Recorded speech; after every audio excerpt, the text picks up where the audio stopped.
Hey, salutations les copains, ça gaz. Alors aujourd'hui on va faire une petite vidéo qui va être en complément de celle qui est déjà sortie sur les moteurs downsizés. On va parler de la mesure réelle de la consommation des véhicules, comment c'est effectué. Donc déjà premièrement l'ancienne législation qui s'est arrêtée il y a tout juste un an. Donc elle était présente de 1970 à 2018 si je dis pas de bêtises, et c'est la NEDC. Il faut savoir que la mesure de consommation et donc de pollution, de CO2, etc. sur les véhicules était réalisée uniquement dans des laboratoires privés. Ça n'est pas une institution étatique qui prend les véhicules qu'il mesure, non, c'est vraiment des laboratoires privés et la consommation des véhicules est mesurée sur des bancs.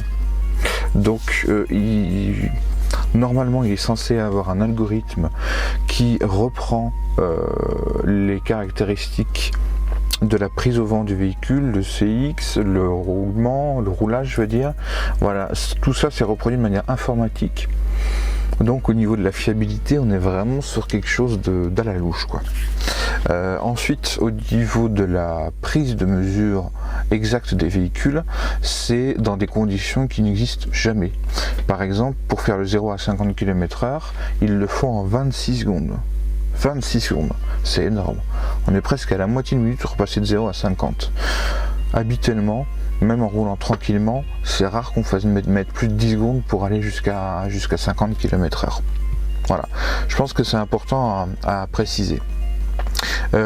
Ensuite, ça aussi, ça vient avec Volkswagen, il y a eu vraiment un effet médiatique là-dessus, c'est-à-dire que les véhicules sont conçus avant d'envoyer la voiture au laboratoire pour le fameux test, laboratoire privé.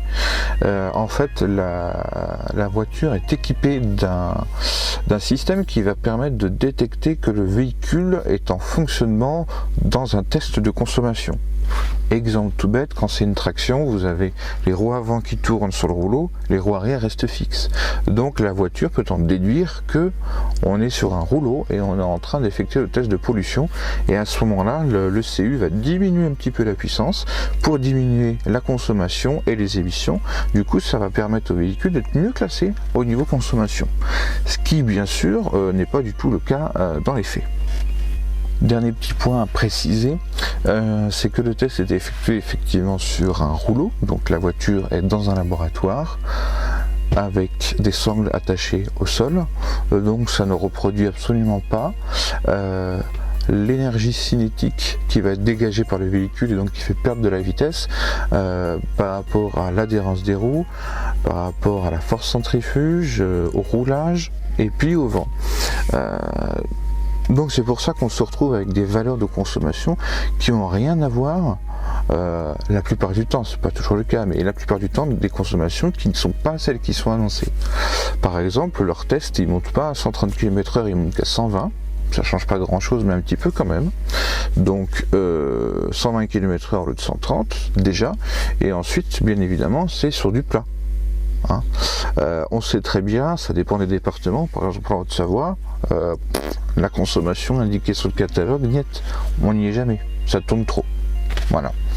Bah écoute, j'espère que ça t'aura plu, ce petit point sur le NEDC, donc qui s'est terminé en 2018, et puis bah, je vais essayer de te faire un retour, un suivi après sur le nouveau calcul, qui on verra n'est pas forcément non plus totalement parfait, sachant que les entités étatiques vont permettre aux constructeurs d'aller au-delà des tolérances pour qu'ils puissent continuer à rouler, parce que si c'était aujourd'hui on mettait de nouveaux cycles et qu'on prenait les véhicules d'aujourd'hui qui étaient homologués avec telle pollution, et ben on n'est plus du tout dans les clous. Voilà. Et ben écoute, j'espère que ce petit contenu t'aura plu, ça change un peu, et puis à la prochaine. Ciao.